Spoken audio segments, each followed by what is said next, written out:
एक चीज़ जो सलमान अकरम राजा साहब हमने आपसे पिछले हफ्ते भी डिस्कस की थी, अज़मा बीबी भी साथ थी, उस वक्त लगता था कि शायद ये अभी क्या सराई है, लेकिन ये क्या सराई नहीं थी, इसकी तैयारी थी और आज उसकी बाकायदा अनाउंसमेंट होगी।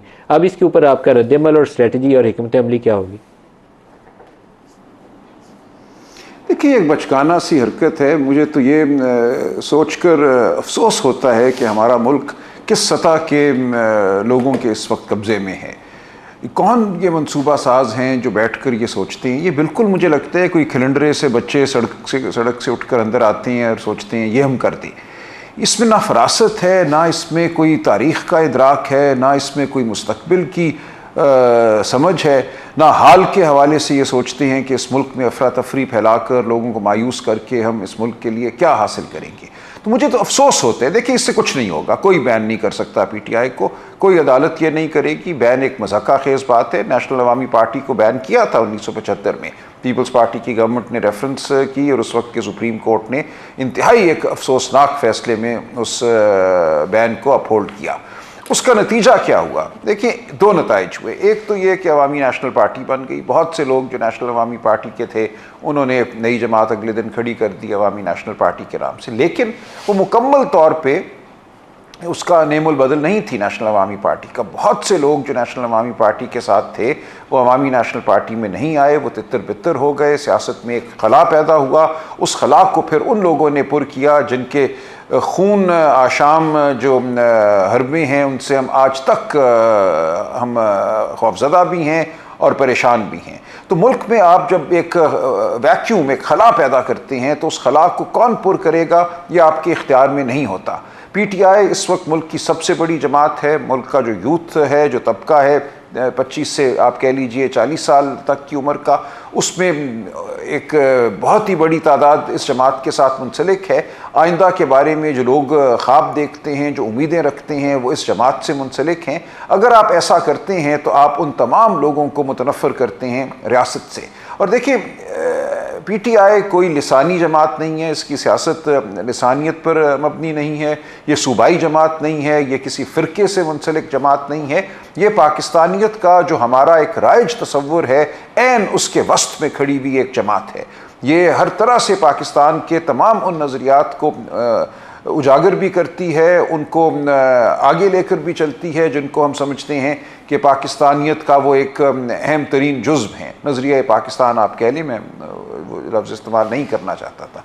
ऐसी जमात को अगर आप कहते हैं, जबकि वो पार्लिमान में भी सबसे बड़ी जमात हो, वो माशरे में भी सबसे बड़ी जमात हो, कोई इंतहाई बेवकूफ़ शख्स ये सोच सकता है कि ऐसी जमात को वो बैन करेगा और मुल्क जो है वो चलना शुरू हो जाएगा तरक्की और फलाह की राह पे। तो इस वक्त ज़रूरत ये है कि इस बैन से ज़्यादा हम उन लोगों की फ़िक्र करें जिन्होंने ये सोचा कि वो ऐसा कर सकते हैं। सुप्रीम कोर्ट में इनको हज़ीमत के सिवा कुछ नहीं मिलेगा, मैं आपको यकीन दिलाता हूँ। लेकिन ये सोचने वाले जो लोग हैं असल में इस मुल्क के वो दुश्मन या नादान दोस्त हैं जिनसे हमें छुटकारा हासिल करना हो। क्या पीएमएलएन खुद ये सोच रही है? ये एक सवाल है जो मेरे जहन में आता है। क्या नवाज शरीफ ये सोच रहा होगा कि पीटीआई को बैन कर दूं ताकि उसकी पार्टी के लिए खुला मैदान हो जाए? तो मेरा जवाब तो नहीं में आता है। नवाज शरीफ कम अज़ कम, अगर वो सियासतदान ही वही है सियासतदान जो पिछले 15-20 साल इस्टेब्लिशमेंट से उसकी हर दूसरे साल लड़ाई होती थी, तो फिर तो उसके दिमाग में ये सोच नहीं आनी चाहिए। शहबाज शरीफ का एक छोटा सा बयान है जो एफबीआई उन्होंने दिया, लेकिन गलत जगह पे वो बयान आया, लेकिन उसकी रिफ्लेक्शन पॉलिटिकल थी, जिसमें वो कहते हैं कि कोई दबाव नहीं लूँगा, इस्तीफ़ा दे दूँगा। ज़रा सुन लिए, फिर मैं आगे इसके ऊपर गुफ्तगू बढ़ाता हूँ। I will quit, but I will not come under any pressure. This you must know loud and clear, and I want to make it loud and clear. I will quit, but I will not come under any pressure. This you must know loud and clear, and I want to make it loud and clear.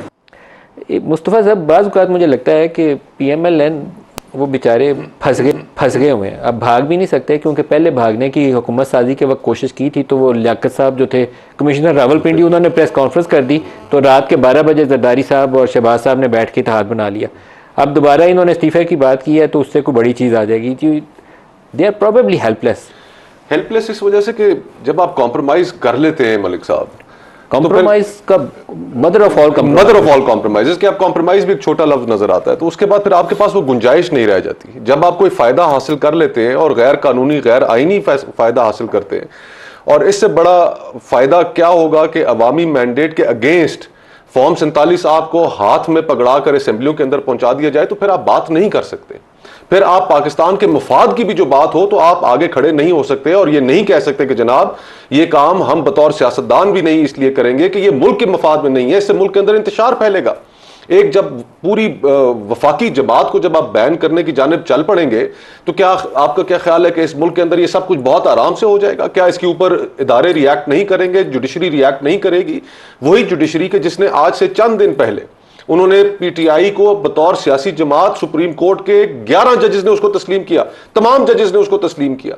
आप जो उस फैसले के अंदर 8 जज तो एक तरफ, जो बाकी जज थे क्या उन्होंने पीटीआई की हैसियत को तस्लीम नहीं जो किया? सीटों का हक था वो 11 जजेस ने तस्लीम किया। जी हाँ, और एक बड़ी तादाद सुप्रीम कोर्ट की ये तस्लीम कर रही है उनकी सियासी जमात की हैसियत, और आप उसके 2 दिन बाद उनको जवाब देने के लिए आप खड़े होकर कहते हैं कि हम उसी जमात को बैन करने के लिए चले। तो मुल्क अगर इंतशार की तरफ जाता है, अगर खुदा न खास्ता मुल्क मजीद बहरान की तरफ जाता है, तो इसकी जिम्मेदारी मुस्लिम लीग नून के कंधों पर, पीपल्स पार्टी के कंधों पर और एस्टेब्लिशमेंट के कंधों पर होगी कि आपने जानते बूझते हुए मामलात को आप इस नहज पर ले गए जहां पर मुल्क को नुकसान हो।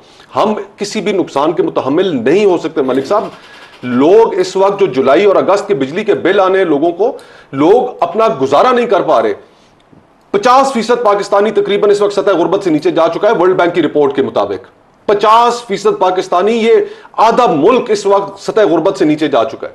और उस मुल्क के अंदर जहां पर माशी हालात इतने कठिन हो चुके हो, लोग अपना किचन ना चला सक रहे हो, लोग अपने मुस्तकबिल के हवाले से परेशान हो, मुल्क छोड़कर जा रहे हो, वहां पर आप फिर एक नया फसाद खड़ा कर देते। और ये फसाद है संगीन नोयत का। सियासी पार्टी का पीटीआई है। जस्टिस मंसूर अली शाह जब वो एक ऑर्डर पढ़ के सुना रहे थे तो इन्होंने अभी तज़किरा किया कि जजों ने क्या कहा, तो जस्टिस मंसूर की ज़ुबानी सुन ले कि कोर्ट जिसके पास आर्टिकल 5 लगा और जस्टिस बुंदियाल ने उसको स्ट्राइक डाउन करके असम्बलियाँ बहाल की, उन्होंने आर्टिकल 6 लगाने का जिक्र नहीं वहाँ कहीं किया। उसी सुप्रीम कोर्ट से बैठे हुए जजों ने पीटीआई को एक सियासी जमात के तौर पर तस्लीम किया और कहा कि सीटें भी उन्हें की। सुनिए जस्टिस मंसूर ने क्या कहा।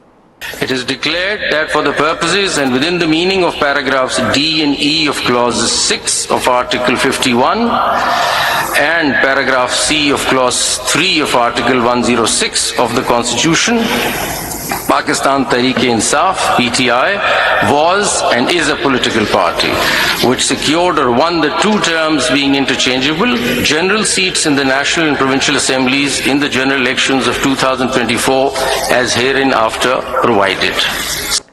आबिद शेर अली साहब, या तो अपनी लीगल टीम आप बदलिए या सियासी जो आपकी सोच है ना उसके अंदर कुछ ऐसे लोग डालिए जो सियासी अंदाज में ही सोचते हैं। देखिए मलिक साहब, हमारी पॉलिटिकल सोच है और नवाज शरीफ साहब कभी भी एक्सट्रीम पे नहीं जाते, क्योंकि वो इस खुद इन मामला से गुजरे। जिस तरह पीएमएलएन पे पाबंदियां लगी गई, पीएमएलएन को 2018 में जिन प्रोसेस से गुजारा गया, 2018 के बाद गुजारा गया, वो पीटीआई उस चीज़ का हिस्सा रही है। लेकिन अगेन ये एक पॉलिटिकल डिबेट है और लीगल डिबेट है। मैं आपको पहले भी कह चुका हूँ कि हुकूमत एक रेफरेंस दायर करने उनका राइट बनता है, करना भी चाहिए। फॉरेन फंडिंग केस का फैसला नहीं हुआ, क्यों नहीं हुआ, ये चीज़ें देखें एक बहस तलब है। अगेन ये सुप्रीम कोर्ट में जाएगा, सुप्रीम कोर्ट इसे अपहोल्ड करती है या स्ट्राइक डाउन करती है, ये उसका मसला है। हमने कभी भी विक्टिमाइज नहीं किया किसी बंदे को, ये उनके 9 मई के किए हुए काले करतूत हैं।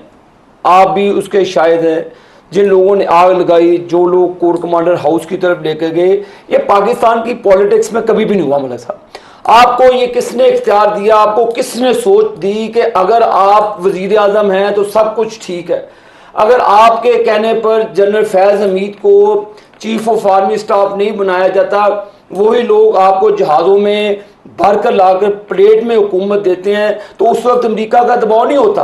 अब जब आपको गिराया जाता है, आप कहते हैं जी अमेरिका ने गिरा दिया। जब बनाया था वो किसने बनाया था? और जब आप इक्तदार के नशे में थे, आप इक्तदार के नशे में आपने हर वो अमल। इमरान की हुकूमत किसने बनवाई थी? ये जनरल फैज़ हमीद ने। तो जनरल फैज़ हमीद के ऊपर फिर आप आर्टिकल 6 क्यों नहीं लगाए?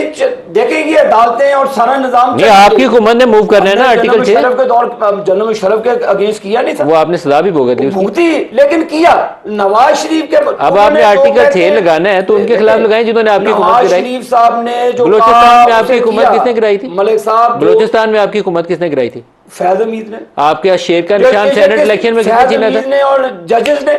वो जो उनके खिलाफ आर्टिकल कैसे छह कह क्यों सकते हैं आप कैसे इसको एग्जाम्पशन दे सकते हैं? लगाए ना आर्टिकल 6 क्या पे नाम जजों था के उसका? खिलाफ और जनरल फैसला। बाबा डैम का क्या नाम था जरा? साकिब निसार पर उसको कैसे छोड़ दें? ये सारे उस वक्त लगाए ना जी आर्टिकल 6 ये कौन बैठा हुआ था उस वक्त जब लगाए? नवाज शरीफ को तकरीर तक बैन की उन्होंने? खोकर साहब नवाज शरीफ को टीवी पे दिखाना बंद किया। आपने इमरान को बैन कर दिया, आपने भी वही काम किया। देखें हमने मैं तब भी कहता था गलत है, आप भी कहता हूं। इन्होंने तो सहाफियों के ऊपर गोलियां चलाई। अफसार आलम को भूल गए आप? अफसार आलम को राज चलते ही उसने गोलियां मारी और ये हंसते थे। फवाद चौधरी साहब सारे आके टीवी पर ऐसे सीना तान के बात करते थे। आप मुझे हमारे हुकूमत में इस तरह की फसाइयत नहीं है। जिसने अफसार आलम को गोली मारी आपने उसको पकड़ लिया? और आप बताएं किसने मारी? आप जिसके मारी पकड़े हैं? दौर में सहाफियों को गोली मारी गई, सहाफियों को मारा गया। अफसार आलम को जिसने गोली मारी आप उसको क्यों नहीं पकड़ते? मुल्क आइन के मुताबिक शाह खबर साहब ब्रेक ले लें, ब्रेक से वापसी भी आपसे जवाब लेता हूं। आइन के मुताबिक चलना चाहिए, ख्वाहिशात के ऊपर फैसले अदालतों में भी आप भी चल रहे इस वक्त, आप ये सियासी सोच की मुजाहरा नहीं कर रहे।